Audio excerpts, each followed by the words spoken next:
Super fresh at hot off the press. Artista update para sa inyong mga beshi. Walang dull moment talaga. Iyan ang magandang description sa travel ni Alex Gonzaga sa kanilang bakasyon sa Milan, Italy kasama ang kanyang asawang si Mikey Morada. At syempre, sina Tony Gonzaga Soriano at Direk Paul. Todo enjoy ang magkapatid sa bawat eksena.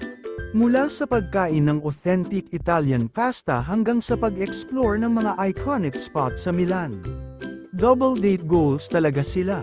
Kung saan hindi lang nagbonding ang mga Gonzaga sisters, kundi pati na rin ang kanilang mga hobbies. Italy, ang lugar kung saan walang tapon na moment. Buong-buong na-enjoy ni na Alex at Tony ang kanilang ultimate Italy adventure kasama ang kanilang mga asawa. Ang mga nakakakilig na double date nila sa mga romantikong restaurant ay talagang kinabog ang lahat. Bukod sa mga laugh trip at kulitan moments, hindi pinalampas ng Gonzaga sisters ang chance na mapuntahan ang mga sikat na landmarks. Patunay lang na kahit nasa ibang bansa, buo pa rin ang kulitan at bonding moments nila.